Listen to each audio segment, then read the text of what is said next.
తాకట్లో ఉన్న మీ బంగారాన్ని విడిపించి ఆ రోజు ఆన్లైన్ రేటుకి కొంటాం. Sharma gold company. నమస్కారం, వెల్కమ్ టు సుమన్ టీవీ. నేను గీతాంజలి. గుప్త నవరాత్రులు రాబోతున్నాయి. అవేనండి వారాహి నవరాత్రులు.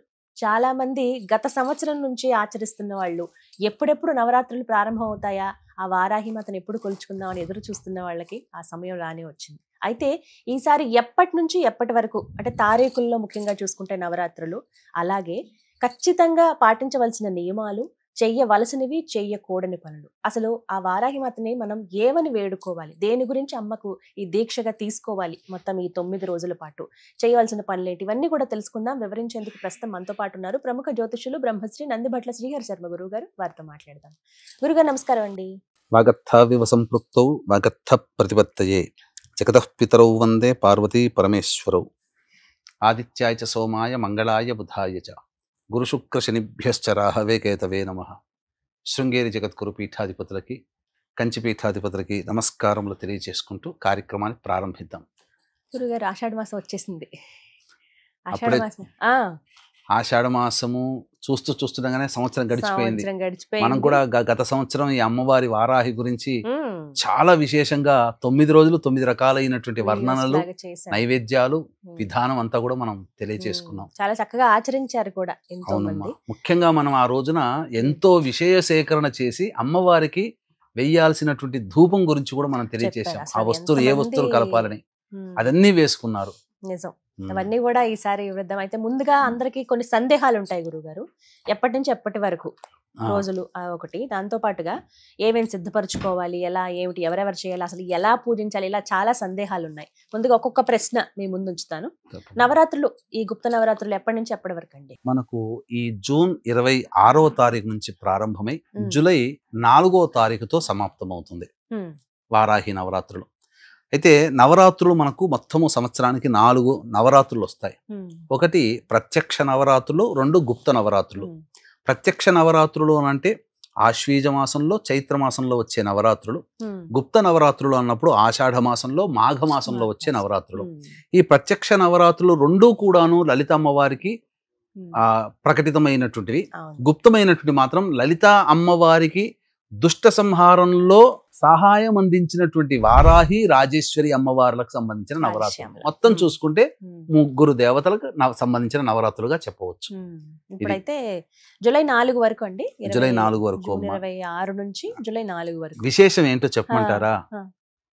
ఈ యొక్క ఆషాఢ నవరాత్రులు అంటే గుప్త నవరాత్రులు ప్రారంభమై వారాహి నవరాత్రులు ప్రారంభమయ్యేది ఆరుద్ర నక్షత్రంతో, సమాప్తమయ్యేది చిత్తా నక్షత్రంతో అయినప్పటికీ కూడా ప్రదోషకాల సమయానికి స్వాతి నక్షత్రం ఉంటుంది. దివ్యమైనటువంటి నక్షత్రం రోజున ఆ రోజు సమాప్తం అవుతుంది. కాబట్టి 2 కూడా రాహు నక్షత్రాలు. రాహు అంటే కేవలం మండె మాత్రమే అని చెప్పి ఉన్నది. మనకు వారాహి అమ్మవారి యొక్క రూపము గనుక చూసుకుంటే కంఠం వరకు కూడా స్త్రీ రూపము, కంఠము నుంచి మళ్ళీ వరాహ రూపం. అంటే ఇక్కడ ఆ అమ్మవారికి సంపూర్ణంగా సరిపోయే తత్వము ఇక్కడ రాహుతత్వముతో ఉన్నటువంటిది కానీ చెప్పవచ్చు. కాబట్టి ఎవరైతే చాలా మంది ఇప్పుడు సమస్యలతో బాధపడుతున్నటువంటి వాళ్ళు ఉంటారో ఇది అద్భుతమైనటువంటి నవరాత్రులుగా ఈ సంవత్సరం చెప్పవచ్చు అమ్మ. ఇంకా అంతకంటే ఇంకా వేరే మాట నేను చెప్పలేను, కానీ అద్భుతం, అద్భుతోద్భుత అని చెప్పవచ్చు. అయితే అందరూ ఆచరించవచ్చా అనేది ఒక పెద్ద ప్రశ్న గురువు గారు. చాలా మంది అదే అడుగుతుంటారు, ఆచరించాలా, అందరూ చేసుకోవచ్చా, గుప్త నవరాత్రులు కదా? అయితే ఇక్కడ ఒక సంకటం ఏంటంటేనమ్మా, ఈ అమ్మవారు తీక్ష్ణమైనటువంటి స్వభావం కలిగినటువంటి అమ్మవారు, క్రోధ రూపము, ఇవన్నీ కూడా. కాబట్టి చేసేటప్పుడు జాగ్రత్తలు పాటించాలి. ఇప్పుడు మనం బాంబు పడితేనే భయం అంటుంటాం, మరి బాంబులు తయారు చేస్తున్న వాళ్ళు తయారు చేయట్లేదా? దానికి తగ్గట్టు ప్రికాషన్స్ తీసుకుంటున్నారు కదా. మరి అట్లాంటి ప్రికాషన్సే తీసుకుంటూ అమ్మవారిని కొలిచే విధంగా కొలుస్తూ సరైనటువంటి నియమాలు గనక పాటించినట్లయితే అమ్మవారు ఇచ్చేటువంటి ఫలితము అతి శీఘ్రంగా ఉంటుందని చెప్పవచ్చు. ఇప్పుడు శాంతంగా ఉన్నవాడు కొట్టడానికి ఆలోచిస్తాడు, కోపంగా ఉన్నవాడు మాట అనగానే లేచి కొడతాడు. అంటే ఫలితం ఇవ్వడంలో కూడా అమ్మవారు అంత ఫలితం అంత శీఘ్రంగా ఇచ్చేస్తుందని అర్థం. అక్కడ వెంటనే అందించేస్తారనమాట. అయితే గురుగారు ఇంకా సందేహాల్లో భాగంగా ఎలా అంటే ముందు ఏమేమి సిద్ధపరచుకోవాలండి? 26 నుంచి అంటున్నారు, 25నేమో అమావాస్య వచ్చింది. మరి అమావాస్య రోజు ఏమన్నా పూజకి సామాన్లు కానీ ఏమైనా కొనరు తొందరగా, ఇంక ఇవాళ అమావాస్య ఉంది కదా రేపటి నుంచి చూద్దామని. కానీ ఒకవేళ పీఠం పెట్టుకుని లేకపోతే కలశం పెట్టుకుని ఇలా చేద్దాం అనుకున్న వాళ్ళు కావచ్చు, వీళ్ళు మరి ముందు రోజే తీసుకోవాలా, లేదు ఆ రోజున కొనుక్కుంటే మంచిదా, ఏవే తీసుకోవాలి అసలు? ఇక్కడ ప్రధానంగా అమ్మవారి సంబంధించినటువంటి తత్వం గనక చూసుకోవాలి. ముఖ్యంగా రజోగుణ తత్వమైనటువంటి మూర్తి అమ్మవారు. తామస గుణము రజోగుణము అని అంటారు కదమ్మా. కాబట్టి ఈ అమ్మవారు సర్వ సైన్యాధ్యక్షురాలు, అంటే హోమ్ మినిస్టర్. కాబట్టి ఎప్పుడు యుద్ధంలో పాల్గొని యుద్ధ విరమణ అయిన తర్వాత ప్రశాంతత ఉంటారు. సూర్యోదయం నుంచి యుద్ధం ఎప్పుడు చేయాలని ఉవ్విళ్ళుతుంటారు. యుద్ధం రాగానే యుద్ధం చేస్తారు. సూర్యాస్తమయం అయిపోయిన తర్వాత యుద్ధ విరమణతో సంతోషపడతారు. కాబట్టి అమ్మవారికి ఎక్కువగా రాత్రి సమయమందు ఎక్కువగా సూర్యాస్తమయం తర్వాత చేసే పూజ అమ్మవారికి చాలా ప్రీతికరమైనటువంటిది. కాబట్టి శాంతస్వరూపిణిగా ఉండదలిచినటువంటి ఆ భావనగా పెట్టుకున్న వాళ్ళు ఉదయం పూట చేసుకుంటే మంచిది. లేదు అనంటే అన్ని విధాలుగా సాయంకాలం సూర్యాస్తమయం తర్వాత ఉండే సమయము చాలా అమోఘము, సుప్రసిద్ధం అని చెప్పవచ్చు. కాబట్టి సూర్యాస్తమయానికి పూజ ప్రారంభించుకున్నప్పుడు ముందు రోజు అమావాస్య అయింది కాబట్టి దానికంటే ఆ 26వ తారీఖు రోజునే పూజా సామాన్లు, పెద్ద నియమాలంటూ ఏమీ లేవు. అమ్మవారి చిత్రపటం ఒకటి, తర్వాత అమ్మవారికి కలశం పెట్టుకునే అవకాశం ఉంటే కలశం పెట్టుకోవచ్చు, లేకపోతే కలశం లేకపోయినా చిత్రపటంతోనైనా. కానీ ఇక్కడ భక్తియే ప్రధానం, ఇక్కడ విశ్వాసమే ప్రధానము. కాబట్టి ఆ విధంగా అమ్మవారికి చక్కగా అలంకరణ చేసి చక్కగా ఆ సంబంధించినటువంటి పూజా ద్రవ్యంలో పూజా వస్తువులు తీసుకొని అమ్మవారికి షోడశోపచార విధానముగా పూజ చేసుకోవడం, అర్చన చేసుకునే విధంగా వీలు కల్పించుకోవడం, అమ్మవారికి ఇష్టమైనటువంటి ద్రవ్యములు తెచ్చుకోవడం, నైవేద్యములు తెచ్చుకోవడం, అమ్మవారికి దీపారాధన, ముఖ్యంగా అమ్మవారికి కంద దీపారాధన అంటే చాలా ప్రీతికరం. ఇవి 9 రోజుల పాటు పెట్టాలండి? 9 రోజుల పాటు పెడితే మంచిది. 9 రోజుల పాటు పెట్టి చక్కగా ఆ సమాప్తం అయిపోయిన తరువాత ఆ యొక్క కందగడ్డని ప్రసాదముగా చేసి తీసుకోవచ్చు. అంటే వండుకొని కూర వండుకొని అవి సిద్ధపరచుకోవాలి.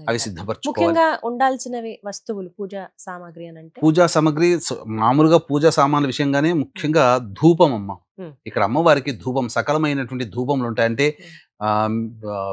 పిప్పళ్ళు, యాలకులు, మిరియాలు, ఇలాంటివి, మిరపకాయలు, ఎండు మిరపకాయలు, ఇలాంటివి కొన్ని ఆఘ్రానికి అనగా బాగా కటువుగా ఉండేటువంటివి అమ్మవారికి చాలా ప్రీతికరం, ఘాటుగా ఉండాలి. ఇవన్నీ కూడాను ధూపం అంటే అమ్మవారికి చాలా ఇష్టం. ఇప్పుడు అభిషేక ప్రియో శివ, అలంకార ప్రియో విష్ణు, భాస్కరో నమస్కార ప్రియ. కాబట్టి ఒక్కొక్క దేవతకి ఒక్కొక్క రకమైనటువంటి ఇష్టం. అటువంటిది ఈ అమ్మవారికి ధూపం అంటే మహాప్రీతికరం. కాబట్టి ఇంట్లో చక్కగా సాంబ్రాణి, అమ్మవారికి మైషాచి అంటే చాలా ప్రీతికరం. ఏ అమ్మవారికైనా కానీ ధూపంలో మైషాచి ఉండేటట్టుగా చూసుకోవాలి. అది పూజా స్టోర్ లో దొరుకుతుంది. ధూపం కనుక పూజ ప్రారంభానికంటే ముందు, పూజ అయిన తర్వాత ఇంట్లో గనక ధూపం వేసుకొని 9 రోజుల పాటు ఉంటే, ఆ 9 రోజుల పాటు పూజ చేసినటువంటి వ్యక్తి ఇంట్లో ఎవరైతే ప్రయోగం చేసి ఉంటారో ఆ ప్రయోగం ఇట్టే పారిపోతుంది. అసలు నెగిటివ్ ఎనర్జీ అనేది ఉండదు ఇంట్లో, అంతా పాజిటివ్ ఎనర్జీ ఉంటుంది.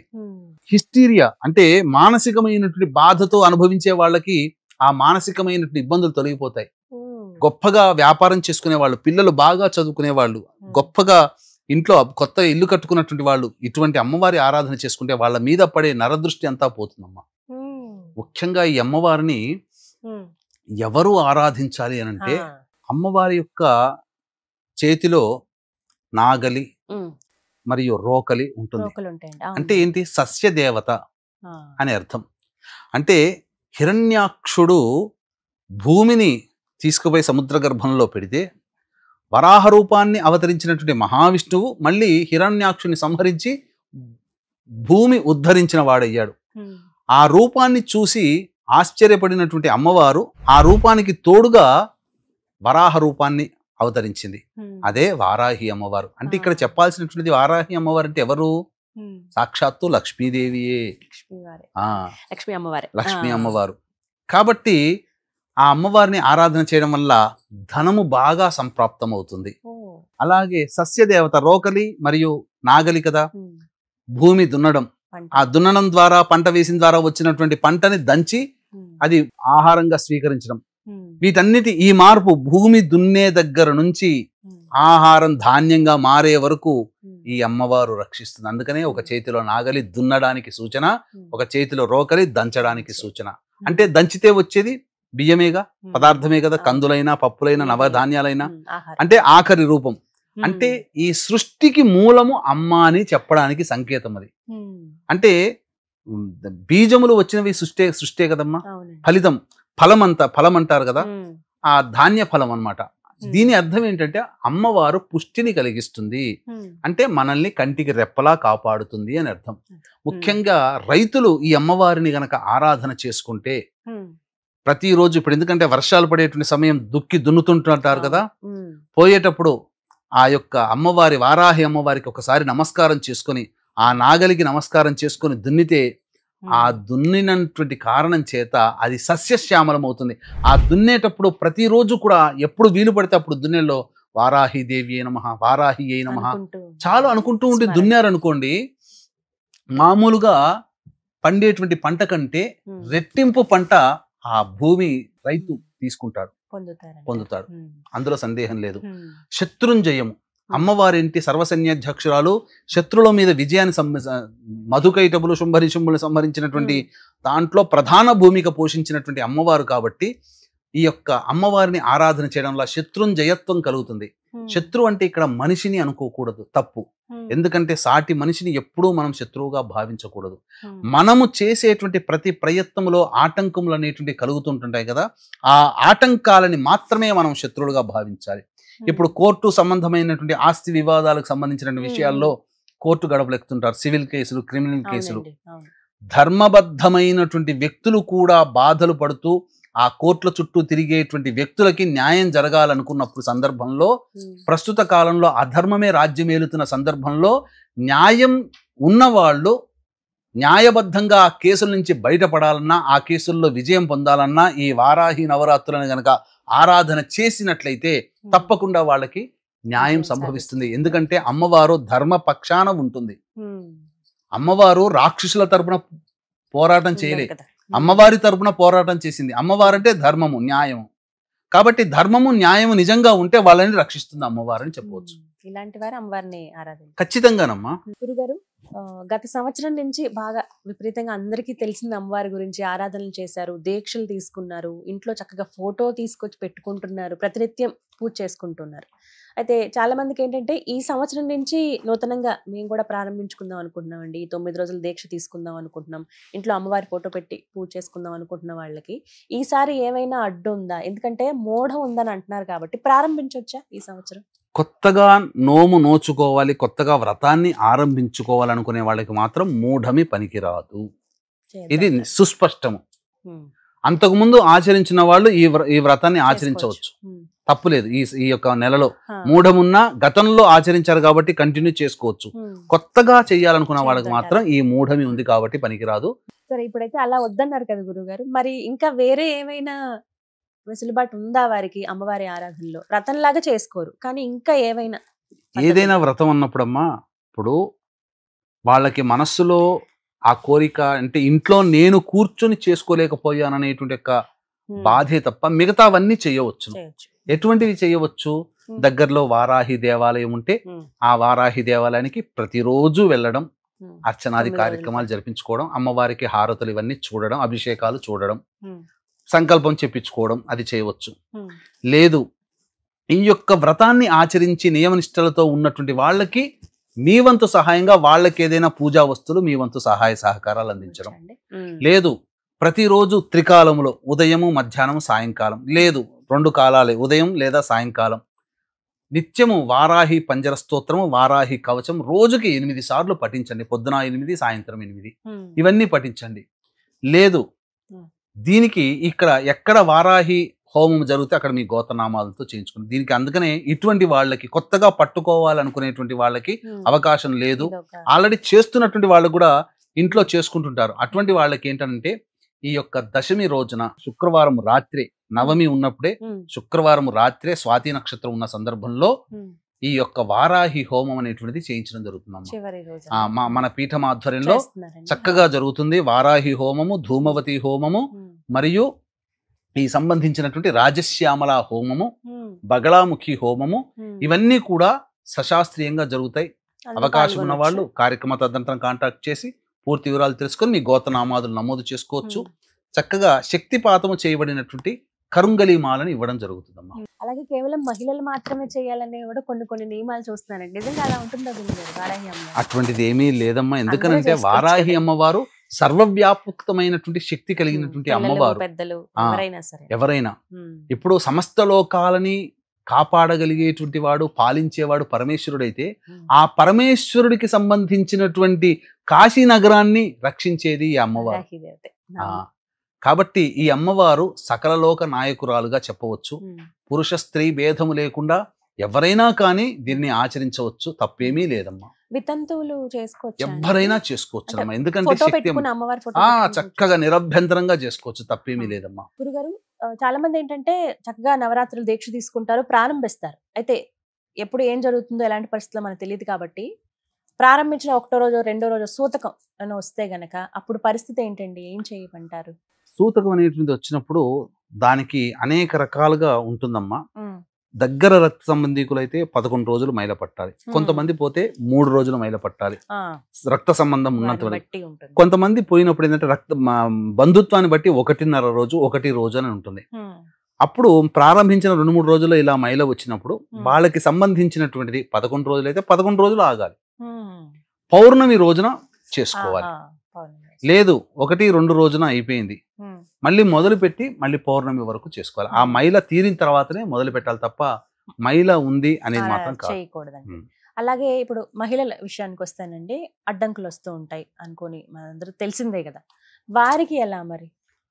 ఇది మాత్రం చాలా మందికి ఉండేటువంటి సందేహం. చాలా మంది మహిళలు ఇబ్బంది పడేది కూడా, మహిళలకు ఇబ్బంది పడేది అదే. చాలా మందికి ప్రకృతి పరంగా వచ్చేదాన్ని మనం ఆపలేము.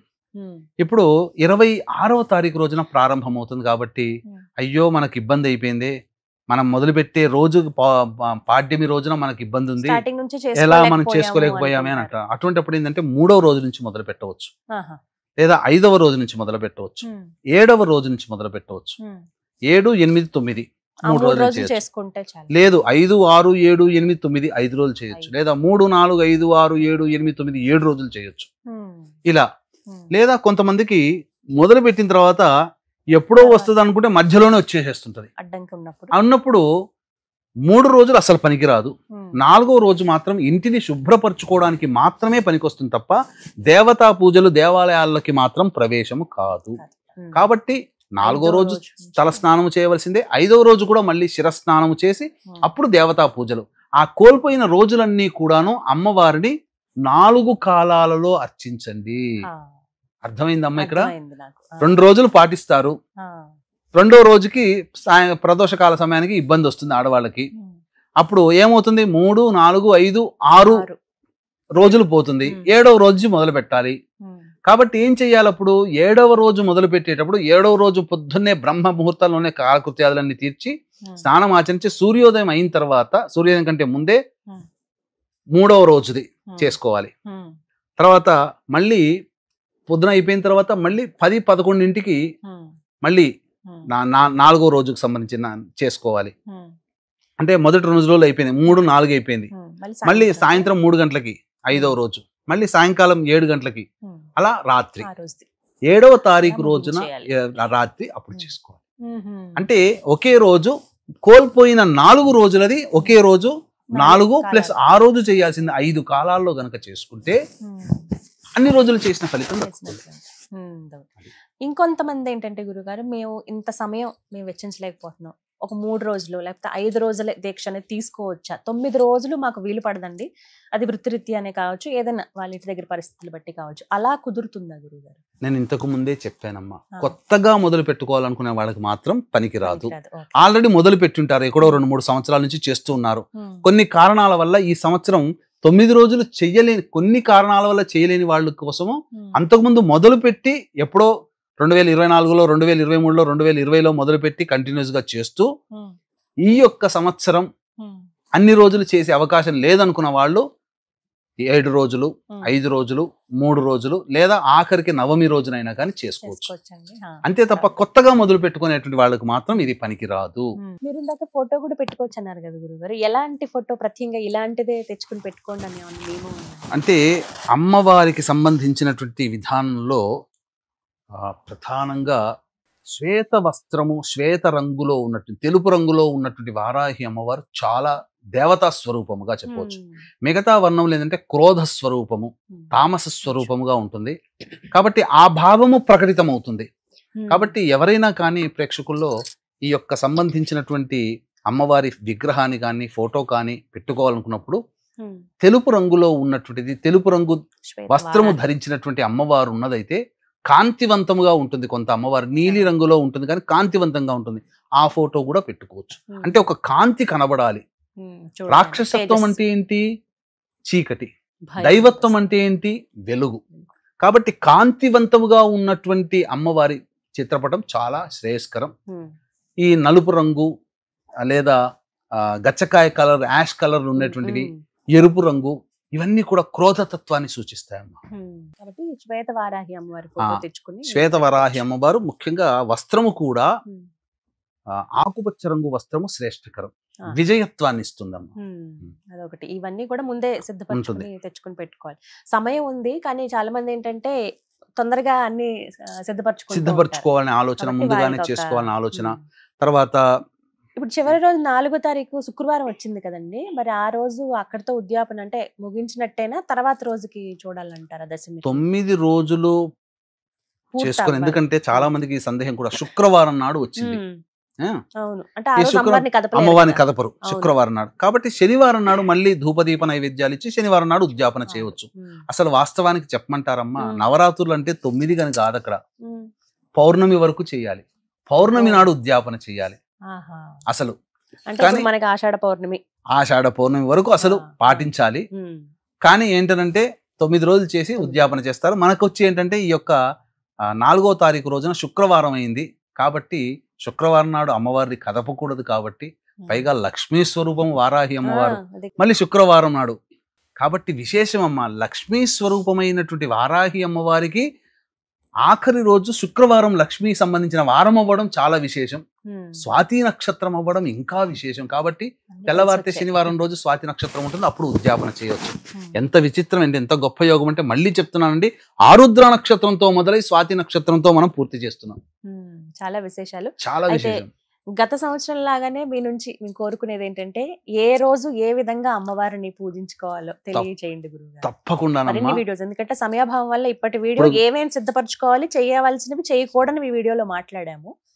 నవరాత్రులు ఏ రోజు అమ్మవారిని ఏ విధంగా ఏ రూపంతో కొలవాలి, అవన్నీ విషయాలు మనం వివరంగా మనం తెలియజేద్దాం. తప్పకుండా అన్ని విధానంగా వారాహి అమ్మవారికి సంబంధించినటువంటి నాకు తెలిసిన మేర, వ్యక్తిగతంగా నాకు తెలిసిన మేర జ్ఞానాన్ని మీకు పంచుతాను. అందుకని దీన్ని దృష్టిలో పెట్టుకునే ఈ 9 రోజుల పాటు చక్కగా చేసుకోలేని వాళ్ళు, ఆల్రెడీ 9 రోజులు చేసుకున్నటువంటి వాళ్ళు, అసలు మాకు చేయడానికి పూజకి అవకాశం లేదు, మేము చేసుకోలేకపోతున్నాం అనుకుంటున్న వాళ్ళందరికీ కూడా వెసులుబాటుగా ఆ యొక్క నవమి తిథి రోజున రాత్రిపూట మన పీఠం ఆధ్వర్యంలో చక్కగా నియమనిష్ఠులతో మంచి ఉపాసనా పరులైనటువంటి పండితుల చేత ధూమవతి, బగలాముఖి మరియు వారాహి, రాజశ్యామల హోమాలు చాలా చక్కగా శాస్త్రయుక్తంగా జరుగుతాయి. అవకాశం ఉన్న వాళ్ళు కార్యక్రమ తదనంతరం కాంటాక్ట్ చేసి మీ గోత్రనామాలు నమోదు చేసుకోవచ్చు. చక్కగా హోమాన్ని కూడా వీక్షించొచ్చండి.